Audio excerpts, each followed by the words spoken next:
Hi guys, welcome back to my channel. My name is Ife Artistry. If this is your first time seeing my videos, you are highly welcome, and if you're a returning subscriber, thank you so much for always watching my videos. Okay guys, so in today's video I'm going to be showing you guys how I transformed, or like how I beautified these beautiful eyes, how I created these beautiful eyes rather. So guys, actually this eyeshadow look is something I saw online and I wanted to try it out, so let's see how I did it. Okay guys, so I'm going to be starting with placing the P. Louise eyeshadow base. I'm going to be using the P. Louise eyeshadow base for this look. So I'm going to gently placing it on the eyelid. So this P. Louise base is one of my best or my favorite eyeshadow base.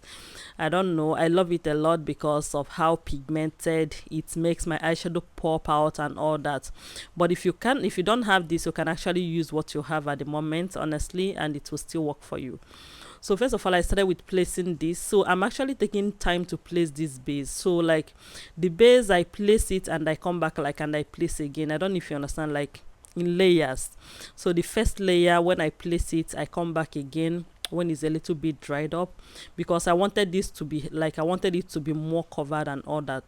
So when it dried off for a while, I came back with my fluffy brush to blend it out. If you can see how I'm just taking time to pat and blend, like I wanted it to be a little bit dry. I'm not going to start working on it when it's when it's still wet, like so wet. So I allowed it to dry up a little bit, and then I pat it and I set. So after that, I go into the Blossom African Queen palette, and I'm taking the particular shade that I'm just pointing at now. I think is Bola and Fumi or something like that, I guess.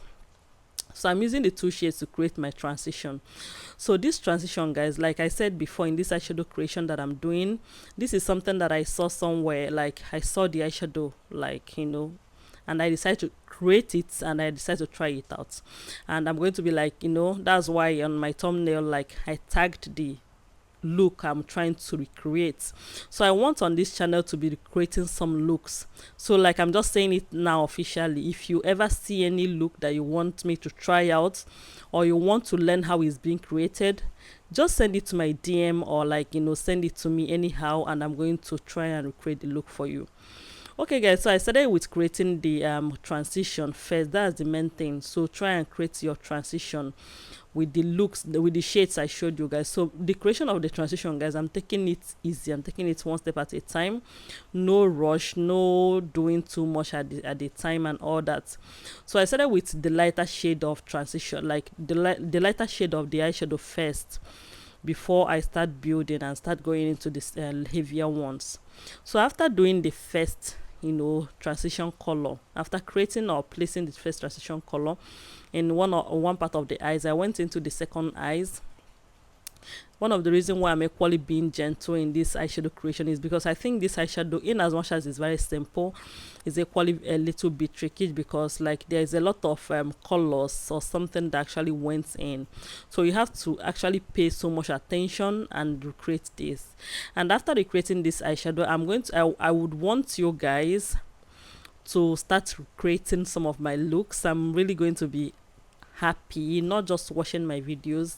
I want you guys to start creating some of the looks that I do create, so that I will know that you guys are actually learning and following. Okay, so like I said, if you see any eyeshadow that you want to create and you don't know how it's being created, something trickish, if you see any look, not even just eyeshadow, maybe lips or anything that you want to be created, just tell me. I'm going to try.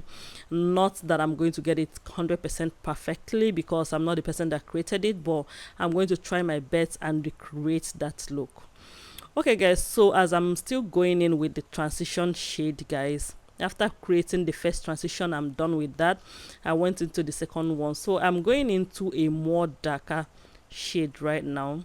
I don't know why I didn't show the shade I'm using, but I'm going into something. It's still from the same palette. I'm just going into something a little bit more intense. Okay, so I'm just, it's still a brown shade, but I think this time is a bit more, like a little bit more darker than the first one that I used. I don't know if you understand that. So like now in placing this second one, I'm not going above my crease line.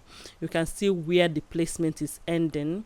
And this eyeshadow, you know that this my client has a very she has a eye space and all that, so I have a lot of space to work on, plus the fact that I also raise, okay, I don't know if I'm going to show the shade. Okay, so I'm going into this particular shade now. I'm using the James Charles palette to go into the third shade, because it's not the second. The third shade, this is more darker than the second one. Okay guys, so I'm going into this particular shade, that's the third one. So I'm still creating the same thing, just running through the same thing. You know that this particular shade, this the third one, is darker than the second one and the first one that I used. So I'm equally coming down. Just make sure that, because if you go above the first and the second transition, there will not be any flow of transition. I don't know if you understand, because the darker shade is going to cover up the first one, so going above it will literally erase everything you've done from the beginning. I don't know if you understand, like it's going to erase it. You need to take time. And the third one that you place, that is darker than the first and the second, so you should come below them, but you should make sure that you blend it into the second one and slightly close to the first one. I don't know if I'm making sense. That's why you use shades that are very close to each other. The shades I'm using, the first one is a lighter shade, the second one is second to the lighter shade, the third one is a darker one. I'm still going to go into black. I don't know if you understand. This shade I'm using right now is very close to black, but it's not black, it's a very dark brown. I don't know if you guys get, but I think probably, I don't know if I raise the eyeshadow again, because if I do, you're going to see that I'm still going to choose a more darker shade to create this look. So this is just how you actually pick your colors. Even if I'm working with something that is like a blue shade, I'm going to pick lighter from light to darker. There is different, that's why you go to, that is why it's called an eyeshadow palette. It has different shades inside it. Even if it's blue have different tones and different shades and different everything. Okay, so after doing creating this particular after placing the crease or the smoky and everything, I have to go back with my the brush that I used in placing the primer, right? I just went back to it because I feel like the transition that I did actually came into the main eyeshadow. And remember, I'm going to be working with a bright color, so I wouldn't want this dark shade to be on the crease, and when it's there, my placement is not going to be neat anymore. I don't know if you understand. So I just have to use that brush and just cover up again. So after doing that, I have to go in with placing the main eyeshadow right now. So unfortunately, it was when I was recreating this look, I didn't really, I was not looking at the picture, like the picture of the look I'm creating. Had it been I would have realized that the color that I'm using for the main eyeshadow right now is way lighter than that, because I would have actually wanted to be the same thing.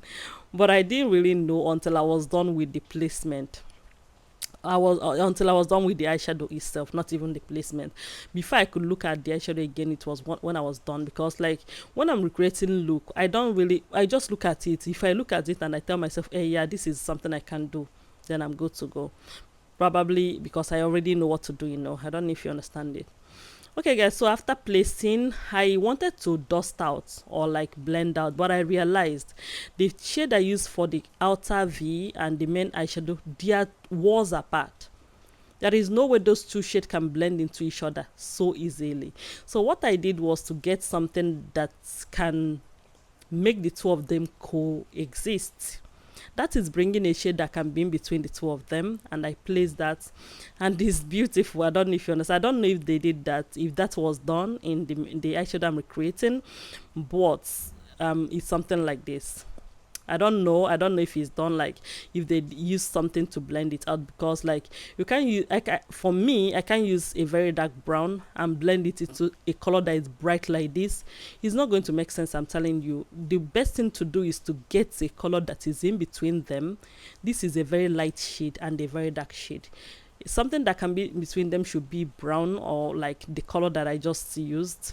exactly, can come in between them. That color can easily blend into the light shade and easily blend into the black. Not so easily anyway, but at least it's better.